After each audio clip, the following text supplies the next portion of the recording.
The Forgotten City is a mystery game. It's a slow-paced game that presents a mystery that an inquisitive player needs to go out and solve. If that sounds like you, if you like a slower-paced game, if you like talking to people to understand a strange situation, then like this video, subscribe to the channel, and then bugger off. Politely, this is like, don't watch this. Okay, the best way to jump into this game, if you know that you like a mystery game, is to go in blind and let its tale unfold.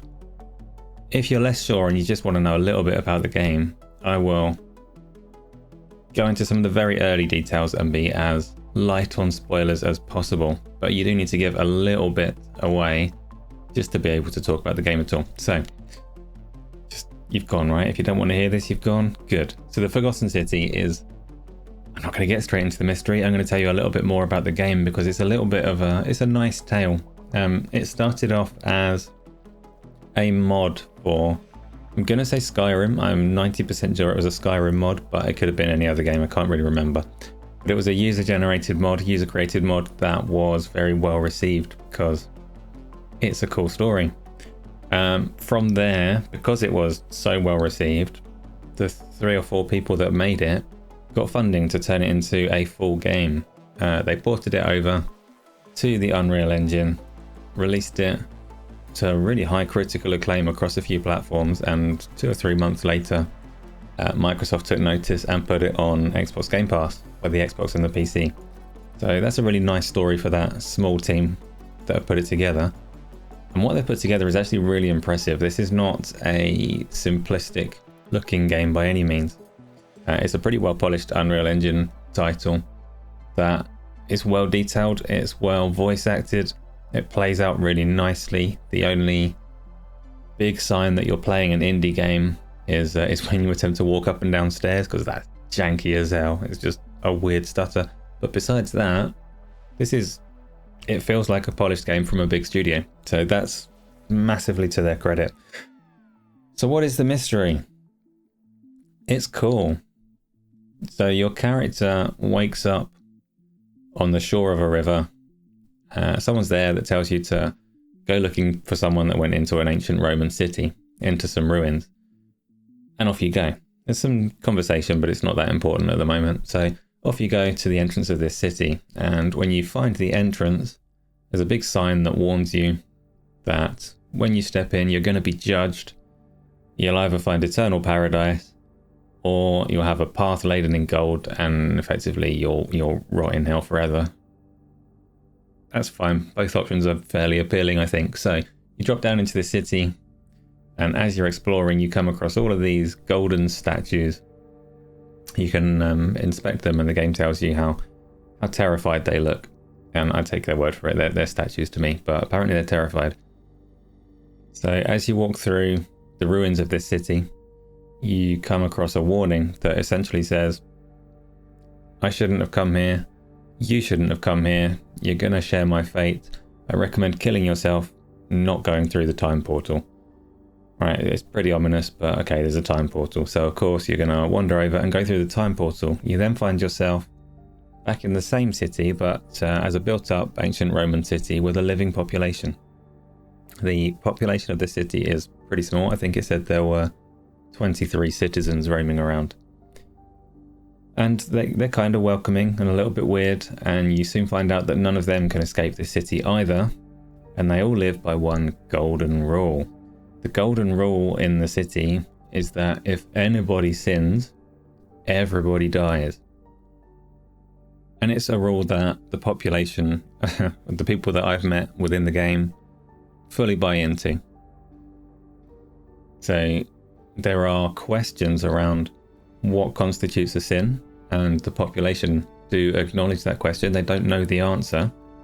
They just do their best to live by it. Now, the premise of the mystery is that the population of this city is about to fail and break that golden rule. Somebody is expected to sin in the near future. The entire population will be inflicted by this curse that turns them into golden statues. Funnily enough, you coming from the future have seen that is exactly how it plays out. Your mission as the player is to stop that from happening, to solve the mystery, to figure out who is planning a heinous act and what can be done to stop it and save everybody and possibly get back to your own time. Fortunately for you, as the player, you're in a kind of time loop. So think 12 minutes if you've played it, but not awful. Is that fair to say? Yeah, 12 minutes was awful. So think of that game. Don't let it put you off. You are in a time loop. You can witness or cause the breaking of the golden rule in a multitude of ways.